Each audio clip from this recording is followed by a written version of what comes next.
A redescoberta do trabalho de Mendel e os avanços científicos decorrentes provocaram um surto de interesse nas implicações sociais da genética. Enquanto os cientistas se engalfinhavam com os mecanismos precisos da hereditariedade, durante os séculos XVIII e XIX, aumentava a preocupação pública com o fardo sobre a sociedade representada pelas classes degeneradas. Como viriam a ser chamadas? Os moradores de abrigos, asilos e hospícios. O que fazer com essa gente? Essa permaneceu uma questão controvertida. Será que deveriam ser tratados de maneira caridosa? Não, respondiam aqueles de índole menos caridosa, pois isso só serviria para assegurar que tal gente nunca iria agir por conta própria e, por conseguinte, permaneceria para sempre dependente das benesses do Estado ou da instituição privada. Ou será que deveriam simplesmente ser ignorados? Não, respondiam aqueles de índole caridosa, pois isso apenas perpetuaria a incapacidade desses infelizes de se libertarem das circunstâncias desventuradas em que se encontravam. A publicação em 1859 de A Origem das Espécies de Darwin tornou essas questões mais prementes. Embora Darwin houvesse cuidadosamente omitido qualquer menção à evolução humana, temendo que isso só inflamaria uma controvérsia já acalorada, não era preciso nenhum grande salto da imaginação para aplicar sua ideia de seleção natural aos seres humanos. A seleção natural é a força que determina o destino de todas as variações genéticas na natureza. Mutações como o que Morgan constatou no gene da cor dos olhos da mosca das frutas. Mas também, talvez, diferenças na capacidade dos indivíduos de prover sua própria subsistência. As populações naturais têm um enorme potencial reprodutivo. É o caso, por exemplo, das moscas das frutas, cujo ciclo de geração é de apenas 10 dias e cujas fêmeas produzem cerca de 300 óvulos, metade dos quais será de fêmeas.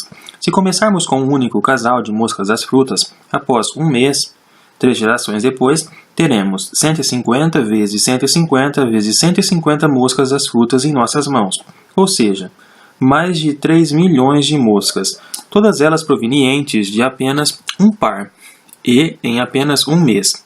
Darwin esclareceu a questão referindo-se a uma espécie que está no extremo oposto do espectro reprodutivo. De todos os animais conhecidos, o elefante, assim se julga, é o que se reproduz mais lentamente. Fiz alguns cálculos para avaliar qual seria provavelmente o valor mínimo do seu aumento em número.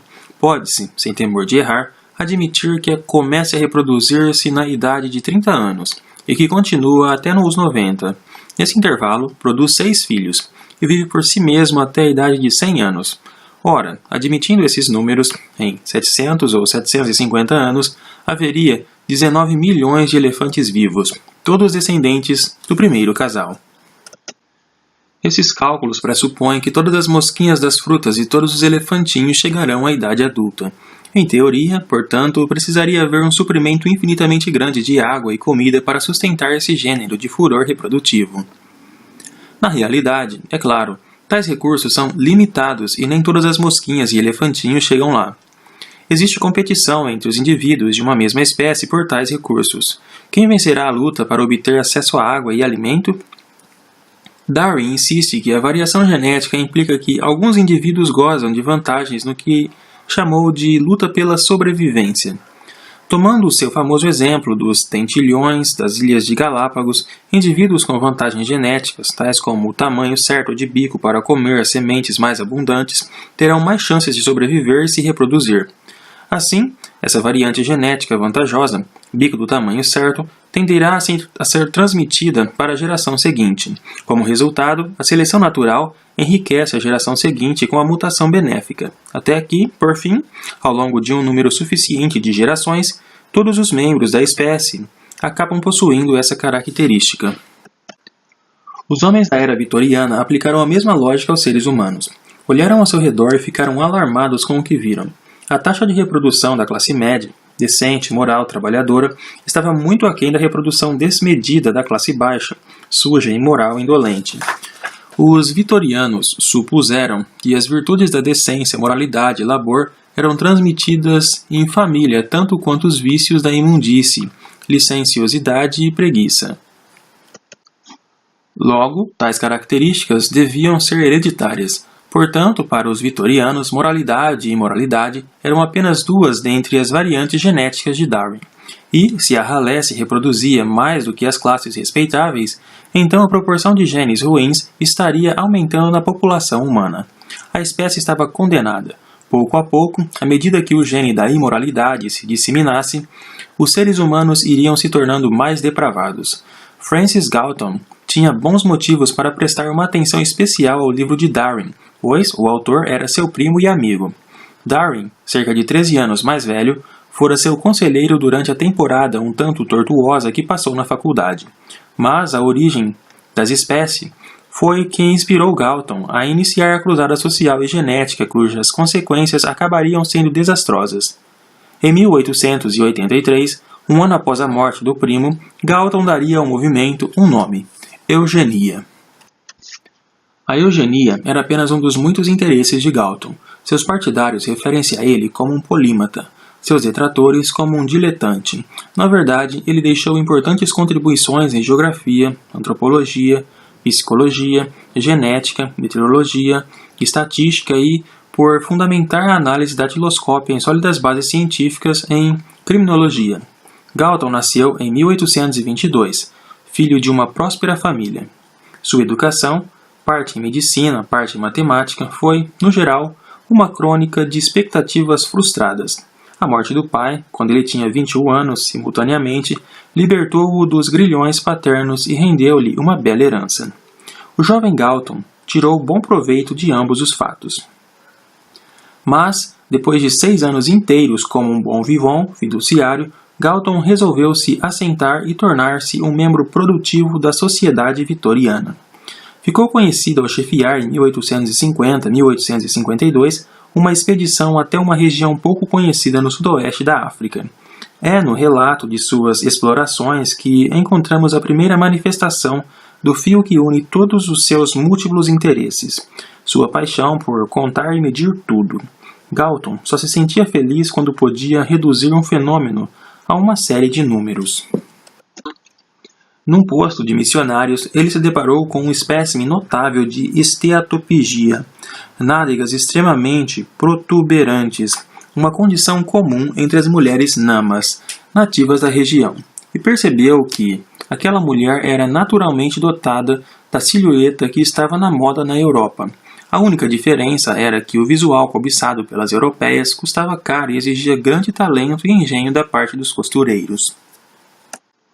Considero-me um homem de ciência, de modo que estava bastante ansioso para obter medidas precisas do seu contorno. Mas havia uma dificuldade. Eu não sabia uma só palavra de Hottentot, o nome holandês para o Nama, e, portanto, não tinha como explicar àquela senhora o objetivo da minha fita de medir. E não ousaria pedir a meu ilustre anfitrião missionário que servisse de intérprete. Vi-me, pois, diante de um dilema ao observar sua figura. O dom de uma natureza pródiga para uma raça favorecida, que nenhum fabricante de mantu, por mais crinolina e enchimento que usassem, poderia pretender mais do que arremedar.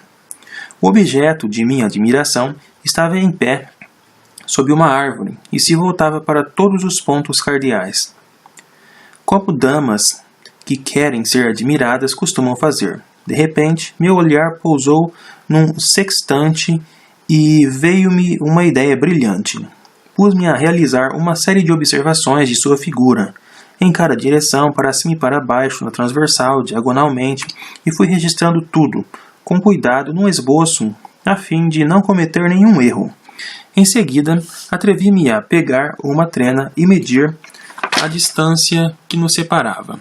Assim, de posse tanto do vértice como dos ângulos, calculei os resultados por trigonometria e logaritmo. A paixão de Galton pela quantificação levou-o a desenvolver muitos dos princípios fundamentais da estatística moderna. Foi também autor de algumas observações sagazes. Ele tentou, por exemplo, a eficácia da oração. Sua hipótese de trabalho era que, caso a oração produzisse resultados, aqueles por quem mais se rezava estariam em posição de vantagem.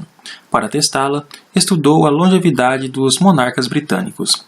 Todos os domingos, as congregações da Igreja Anglicana, que adotam o livro de orações habituais, peça-chave da liturgia anglicana de 1549, suplicavam a Deus: Dotai com abundância o rei, rainha de dons celestiais, concedei-lhe saúde, riqueza e longo viver.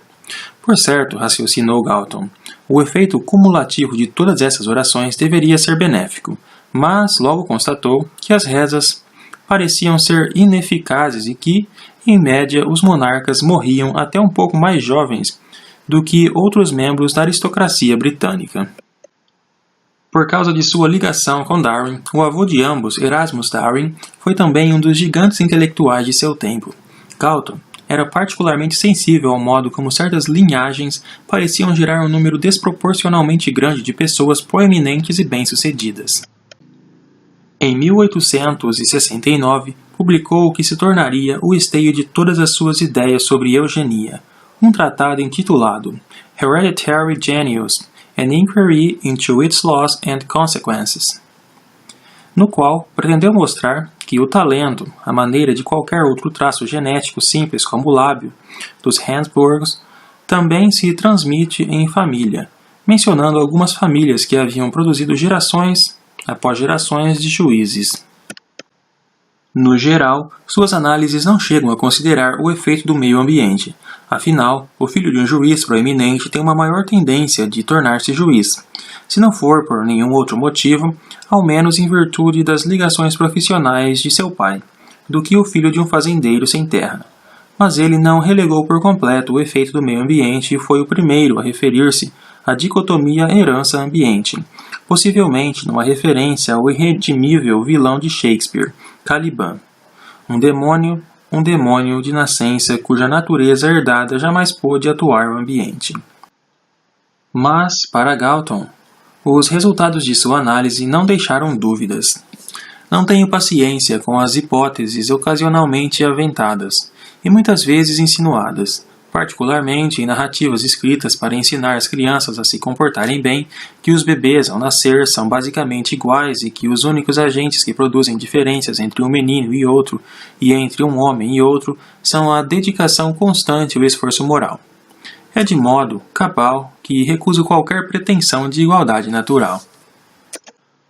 Como corolário de sua certeza de que tais traços são determinados geneticamente, Galton argumentava que seria possível aprimorar a estirpe humana mediante a procriação preferencial dos indivíduos dotados, impedindo os menos dotados de se reproduzir. É fácil obter por cuidadosa seleção uma raça permanente de cães ou cavalos dotados de capacidade especial para a corrida ou para qualquer outra coisa. Seria, pois, bastante exequível produzir, por meio de casamentos judiciosos ao longo de várias gerações consecutivas, uma raça de homens extremamente dotados.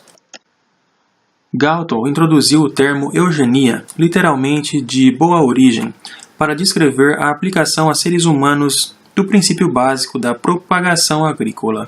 Com o tempo, eugenia passou a denotar evolução humana autocontrolada.